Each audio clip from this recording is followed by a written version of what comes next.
I am Jonah, a prophet of the Lord. One day, God spoke to me.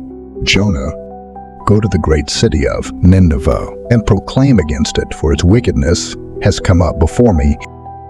And he commanded me to go to the great city of Nineveh and proclaim its wickedness.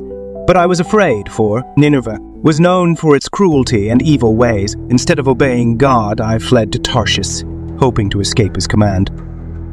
Ordered a ship bound for Tarshish, thinking I could evade God's call. But as we sailed, God sent a great storm upon the sea. The wind howled and the waves crashed against the ship, threatening to break it apart. Terrified, the sailors cried out to their gods and cast lots to determine who was responsible for the storm. The lot fell on me, and they questioned me about my identity and purpose. I confessed to them that I was fleeing from the Lord, the God of heaven, who made the sea and the dry land. The sailors were afraid and asked me what they should do to calm the storm. I told them to throw me into the sea, for I knew it was because of me that this great storm had come upon them. Reluctantly, they obeyed and threw me into the raging sea. Immediately, the storm ceased, and the sea grew calm. God appointed a great fish to swallow me, and I found myself in the belly of the fish, surrounded by darkness and seaweed.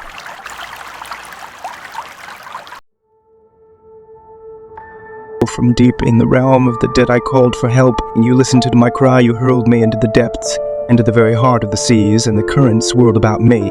All your waves and breakers swept over me.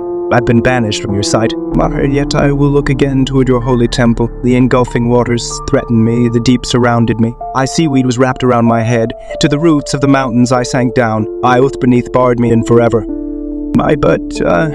You, Lord my God, brought my life up from the pit. When my life was ebbing away, I remembered you, Lord, and my prayer rose to you, to your holy temple. Those who cling to worthless idols turn away from God's love for them, but I, with shouts of grateful praise, will sacrifice to you.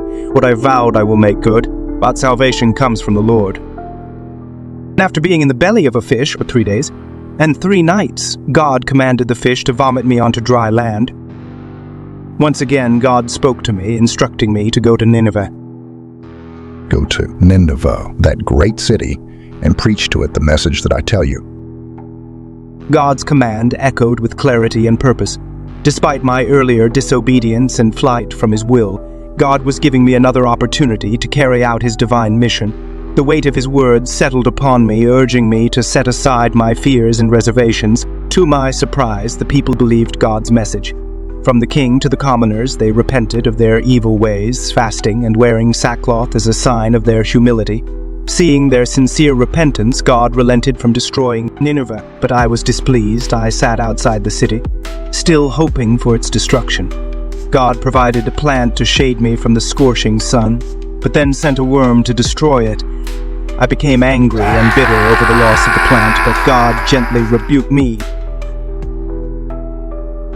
You've been concerned about this plant, though you did not tend it or make it grow. It sprang up overnight and died overnight.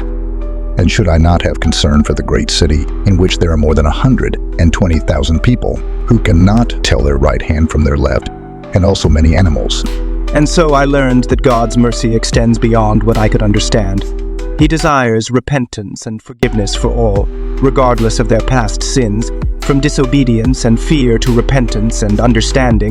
He taught me the depth of God's love and his desire for all people to turn to him.